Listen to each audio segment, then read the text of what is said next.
তো আমি সকাল সকাল বেরিয়ে পড়েছিলাম যাব মেদিনীপুর। আর এই দিনেই ছিল মেদিনীপুর কলেজের সিএমের সভা।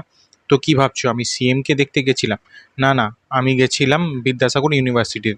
তো ধরবো আমি সাঁতরাগাছি লোকাল, তাই এপাশ ওপাশ দেখে নিচ্ছিলাম, যদি এই লাইন দিয়ে ট্রেনটা আসে তো এখানেই উঠে পড়বো।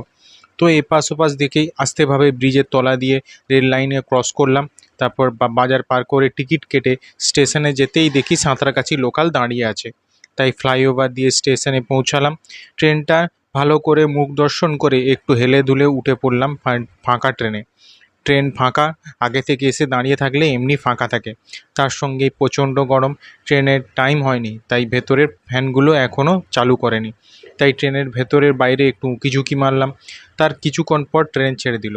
কিছুটা জঙ্গল ও রেল লাইন দেখতে দেখতে পৌঁছে গেলাম বাঁশতলা। তারপর হলুদ ধান ক্ষেত দেখতে দেখতে পৌঁছে গেলাম সরদিয়া। সেখান থেকে কিছুক্ষণ পর ট্রেন ছেড়ে দিল। তারপর খেমাশুলি, কলাইকুণ্ডা, নিমপুরা হয়ে খড়গপুরে নেমে পড়লাম। সিঁড়ি দিয়ে ওপরে উঠে পৌঁছে গেলাম মেদিনীপুর যাওয়ার ট্রেনে, উঠে পড়লাম। সঙ্গে প্রচণ্ড গরম। খড়গপুর থেকে ট্রেন ছেড়ে দিল। কিছুক্ষণের মধ্যে মেদিনীপুরে পৌঁছে উঠে পড়লাম অটোতে, পেছনে মেয়েগুলো।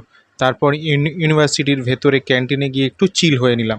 তারপর লাইব্রেরিতে গিয়ে অনেকটা সময় কাটালাম। তারপর সেখান থেকে বেরিয়ে হাঁটতে হাঁটতে ইউনিভার্সিটি থেকে বেরোতেই একটা অটো পেয়ে গেলাম, বসে পড়লাম। তারপর সেখান থেকে মেদিনীপুর ট্রেন স্টেশন। কিছুক্ষণ দাঁড়িয়ে থাকার পর ট্রেনে চড়ে বসলাম। ট্রেন চড়তে শুরু করলো। তার কিছুক্ষণ পর খড়গপুরে এসে ঝাড়গ্রামের ট্রেন ধরলাম। কিছুক্ষণের মধ্যেই পৌঁছে গেলাম ঝাড়গ্রাম। সেখান থেকে বেরিয়ে বাজারের মধ্যে দিয়ে হেঁটে ঘরে।